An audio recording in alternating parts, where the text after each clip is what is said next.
as a startup, your business and your concept evolves so much until you finally fine tune it and it finally becomes and molds into what your vision was, in the very beginning. And your vision also evolves too. So and we're still so early. And I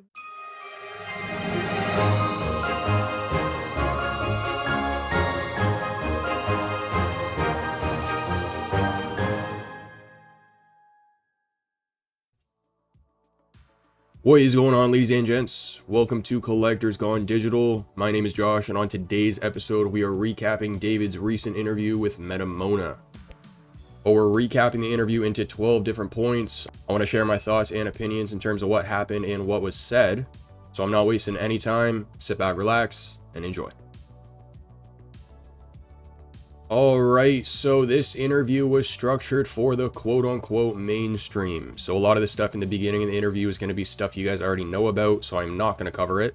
They were just walking through different drops and stuff like that. But the first point I want to know is around interoperability. Now, I must say, it's getting a little tedious recapping these interviews, guys, because it's the same points, same questions that are always asked, but Disney's Pinnacle platform was brought up. And the pins were brought up as an example. If VeVe Collectibles will ever be interoperable with other platforms. Pinnacle is just a recent relevant example. David's response to this is no different from what he said in the past. So there could be a potential in the future for collectibles to be interoperable, or in this case, maybe traded for a pin, he says. But the tech and security would need to catch up. Security being the biggest priority for the team. Now he says interoperability within their own ecosystem is their number one priority. We already know this, and we saw this in the VeVeverse demo with the fiche. He uses a great gaming example here, and I actually paused the video and looked up into the air, and I was like, dude, that's a good example. But he talks about how there's still limitations in today's gaming industry when it comes to interoperability. So he says that you can't bring your Diablo character into World of Warcraft the same way that you can't bring your World of Warcraft character into GTA or Grand Theft Auto. That's a fantastic example.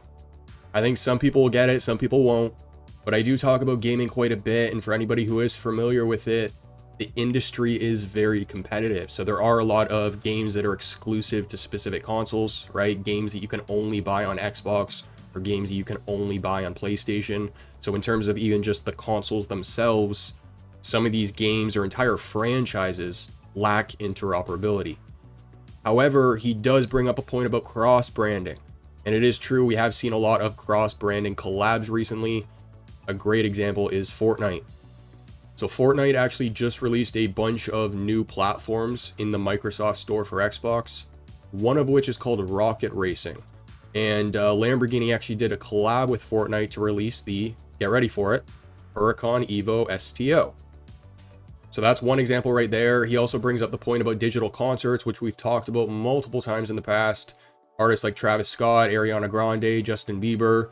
They also just did a recent one with Eminem, which was pretty cool. I wasn't there, but I heard about it.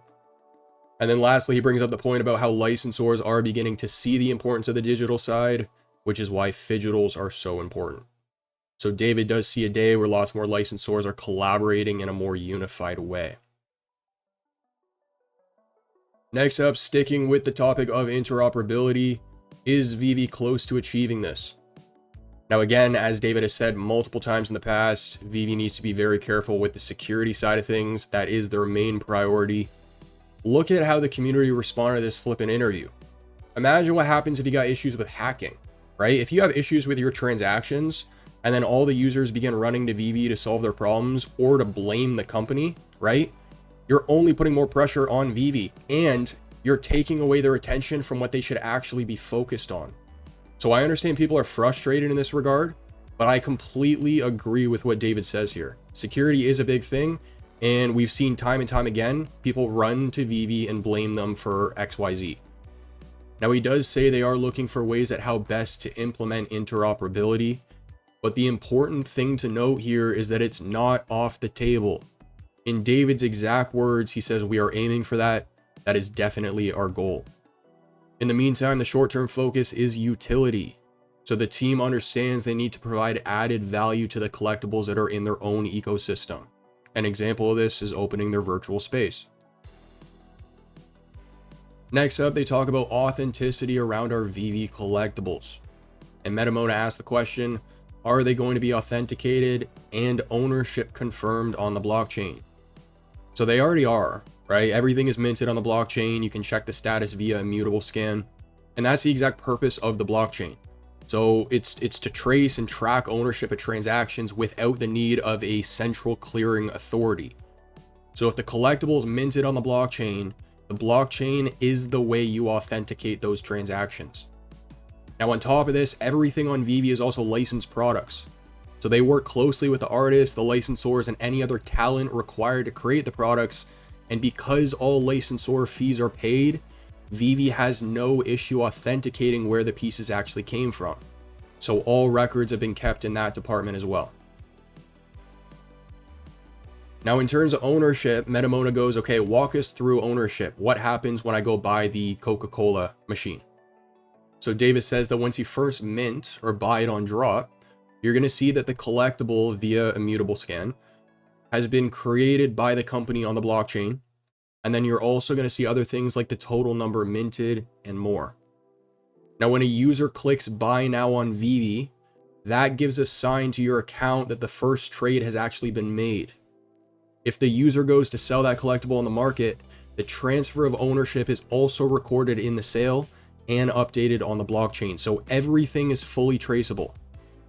Again, the underlying tech is going to be through immutable. However, David says that the team is always looking for cheaper transaction alternatives. The reason why is because up until now, VeVe has been incurring all the transaction costs for minting and trading on the app. So of course, you're going to look for ways at how you can reduce those expenses, also known as your burn rate. VeVe does also charge a fee of 2.5 to 8.5%. We know this, depending on whether the licensors have a royalty to be paid out or not.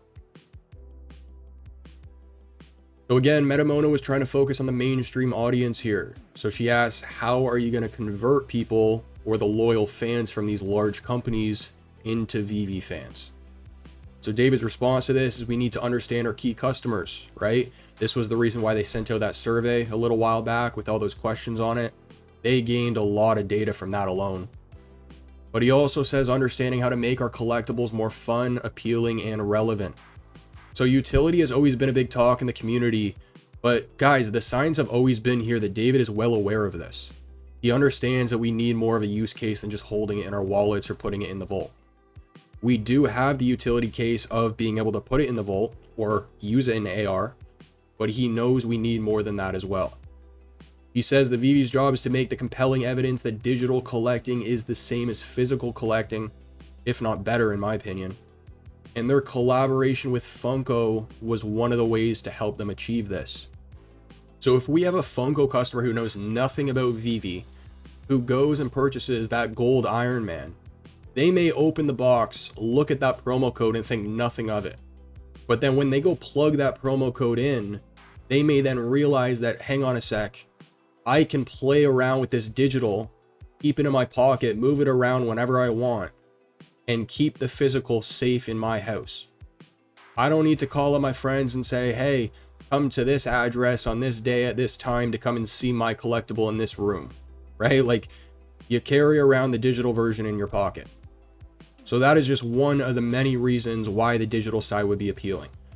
He also mentions, though, that it gives VeVe customers the first opportunity to buy their first physical collectible, while simultaneously giving the Funko fans an opportunity to download the app. So adoption for this type of stuff is going to take time. We're going to discuss this later on in the episode, but this is nothing new. It's just going to take time. It's exactly that. We have done an episode in the past talking about a company called Webkins. This was a company that I grew up collecting. They were stuffed animals that you would walk into the store and purchase, and they would have a promo code that you could redeem the digital version and then take care of the digital version. You could build it a house, you could play games with it. They had a whole digital ecosystem where you had to take care of and pretty much maintain the life of your Webkins. Only now is that stuff becoming more popular. So after this interview, I didn't watch the full thing right away, but I saw a lot of conversations happening over on X.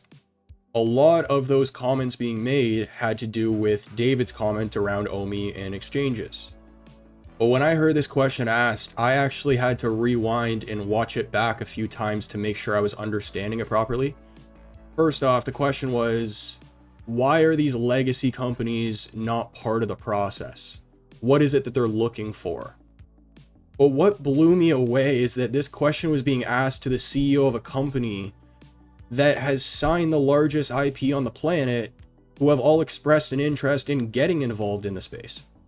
Not to mention there's two founders, and you happen to be talking to the half that signs all of the companies.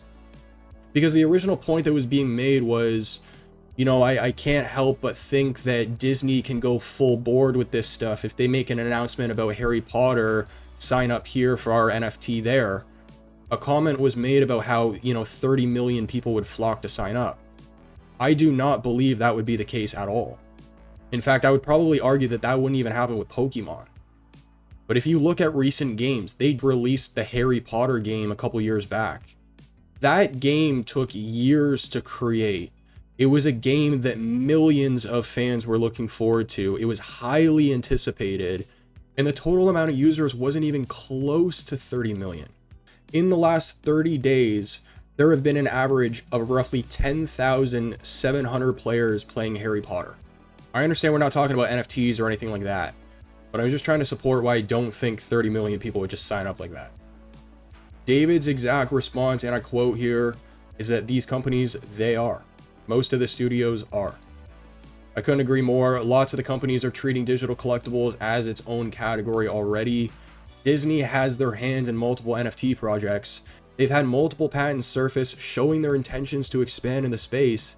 And Marvel, who's owned by Disney, is arguably the closest licensor to work with the VeVe team. They're dropping comics every single week. I got Star Wars, Marvel, Disney on screen. Those are just three of hundreds of large companies around the world getting involved in this space. So I was so surprised when this question was asked, which is what brings me to the next point. So apparently the reason why that question was asked was because of the stigma around Web3. And this is where Mona says, and I quote, "It hasn't been serious. It's still an industry full of pretty much degens." Now, I would respectfully disagree with that. If you look at the surface level, that's probably what you'll see. But all of these companies are taking it seriously, hence their expansion into the space. If they felt that way, they would not be getting involved in dipping their toes in this water. Simple as that. This whole stigma thing as well, you can also say is a common pattern, because it happened when social media was first introduced, and it also happened when websites and the internet as a whole was first introduced. I was actually just talking about this with Chris Severs in a Web V space. So you have Web 1, Web 2, Web 3. Web 1 was your online articles that you couldn't really interact with in any way, shape, or form. All you could really do was gather information from the internet. Web 2 introduced the social media platforms and the ways to engage with the content being put out. So you could like, you could comment, you could share, you could follow other people and engage in that regard. Web 3 is a focus on the decentralization, but then also the merge between the physical and the digital realm. So with regards to my last point here, the adoption cycle shouldn't take as long. The reason why is because if you go back to Web 1, if you go back to the dot-com boom in 97, 98, 99, when websites were first being introduced, there was nothing to propel the promotion, right? You didn't have social media to promote and get the word out faster. It was all pretty much done through word of mouth. When you move to Web 2 and you have all these social media platforms coming out, right? You now have websites to promote the social media. The same way where with Web 3 now, you have social media and websites and all these other resources online to promote the new wave. So instead of us having to rely on word of mouth now, I'd argue 99% of people found out about OMI or found out about VeVe through some sort of YouTube channel or social media post or just search on Google. So again, going back to this whole negative stigma around Web 3, it's not unusual. It happened with Web 1 and it happened with Web 2. So David is then asked, how do you show the world that this is serious business? And again, I'd argue that the businesses already see this, which is why they are taking it seriously. The quote unquote mainstream population is always behind. So for them to get serious about the space requires what David says is a tipping point, and the tipping point requires education. So I'll give you an example here, going back to social media. If we go back to 2020, a lot of companies had this whole epiphany or revelation or whatever you want to call it during the lockdowns that they had to adapt their business and go online. It's the very reason why you have digital restaurants nowadays that operate only through Uber Eats. They don't have an actual restaurant. They work in the back of another restaurant, using their kitchen, paying rent, and delivering food via their service on Uber Eats. That happened because of the lockdowns. So this is what made many businesses understand the importance of social media, okay? That's the education they needed. That was the wake-up call, whatever you want to call it. But again, this is 15 plus years after social media was introduced. Another example, if we go back even further here, is BlackBerry, BBM. Who remembers BlackBerry Messenger, right? You had that, then we had SMS, now we have WhatsApp messaging. These things happen in waves. Now, David does say that he believes VeVe is taking the right path. He says that the path they've taken has taken a little bit longer than they originally anticipated to achieve certain things. However, the company has also grown at a faster rate than they expected. The team's turning up to conventions. They have France in January. They are working to educate our audience, right, with Medium articles. They also do the Earth Day articles about the low emissions stuff. And then he also mentions about how they're advertising a lot more now as well. So going back to how things happen in waves, it takes time to achieve this tipping point. So next up, David talks a little bit about different generations here, and he talks about the upcoming generation. So he says back in the day, kids used to buy and play with physical toys from the ages of 1 to roughly 14-ish. Now that age is down to about 7, and that's because people are starting to use phones and iPads much earlier. The first point was me. The second point was my little cousins. My little cousins are addicted to iPads and anything digital, okay? For me, I was a big gamer. I gamed for multiple hours a day, but that was in my early teenage years. From 1 to about 12-ish, I was out on the street playing basketball, skateboarding, doing all that type of stuff. This will all make sense in one moment. David brings up the trading card craze that happened in recent years. So he says that a contributing factor here was that parents were introducing their cards to their kids, who then adopted the passion. So in a similar way, a new round is going to come when the new generation, who's growing up now, aka my little cousins, who buy online skins and assets and things like that in Fortnite, they will educate the next generation to go digital from the beginning. So with each new generation, the barriers will get lower and lower, and the adoption will get faster and faster. So next up, they talk a little bit about the OMI token, and David is asked specifically, what is the role of the token and the offering behind it? So for anyone who's been around for a little while now, you're going to know all of this. But he says at first, VeVe wanted their own token that was unique to their own identity. It was planned to be used as a currency on the app, but at a later date, they began to learn more about the security aspect, again, their main priority, regulations with regards to anti-money laundering, as well as Apple's policy that doesn't allow other currencies for users to quote-unquote bypass the collection fee. So David acknowledges that there have been multiple hurdles the team has had to navigate throughout the year, and they also recognize a lack of utility for the token, and so they've been in discussion with multiple gaming studios so that the token can be used for more of a reward system. He says, however, that more value has been introduced through the MCP program, where users can now earn points based on the amount of collectibles or OMI tokens that they stake in their wallet, or in other words, on the app.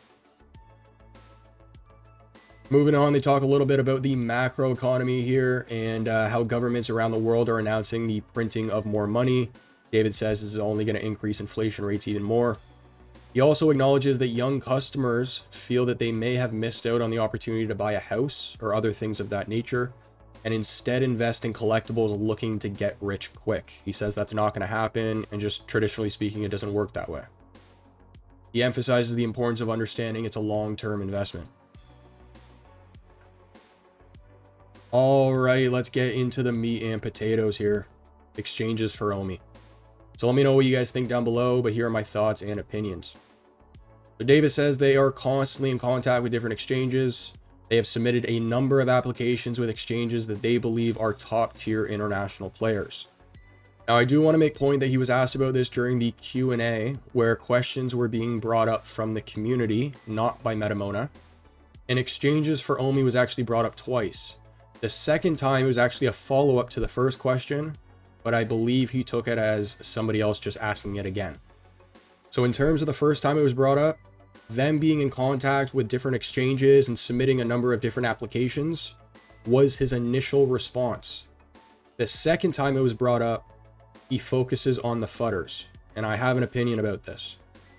So he says that Fudders have prevented VeVe from getting on exchanges, pretty much making the point that exchanges will go through your social media, and depending on community sentiment, they'll approve or deny your token. He went right to this response and didn't even think about it. So I almost took this response as David reaching a breaking point and focusing on the negative. The negative in this case being the Fudders. I agree with what he said, because what he said is technically true. It is something they do consider, but I disagree with the way he said it, because he left other points out. It is not the sole reason why they are not on other exchanges, and his response made it sound like that. When you say things like, and I quote, exchanges don't want Fudders, but then multiple exchanges have many Fudders, it doesn't really add up. And it's also not really a good response when any time you're interviewed, the strength of our community is something that's always brought up. Now, the reason why I believe he reached a breaking point, and this is just my opinion, guys, is because, as many of you guys know, I'm setting up an interview with him in January, and I've been emailing him back and forth a few times. Now, when I originally inquired about the interview, I asked if Mitch could join us, and that's just because I think he's been doing a fantastic job. Without saying his exact response, David does use the word family and the word fudder when explaining why Mitch has kind of gone out of the spotlight. I do believe the team is feeling the pressure from community comments, and it does also sound like some threats. But again, I do want to put emphasis on the fact that he was asked this twice, and I do think there was a little bit of a language barrier in the sense that he thought the second follow-up was just another person asking it again, because he looked at it, he saw OMI exchanges, and he just went right to Fudders. He didn't even think about it. So I took that as, okay, this dude's getting, tired of it. So just to sum everything up, I agree with what he said. I disagree with the way he said it, because he focused on the negative being only 1 point and failed to mention many other points that are contributing factors as to why they're not on exchanges as well. I also think that the community's exact response to this interview is exactly why Mitch, Alex, and Reese have all pulled themselves back, and is exactly why David responded the way that he did, focusing on the Fudders.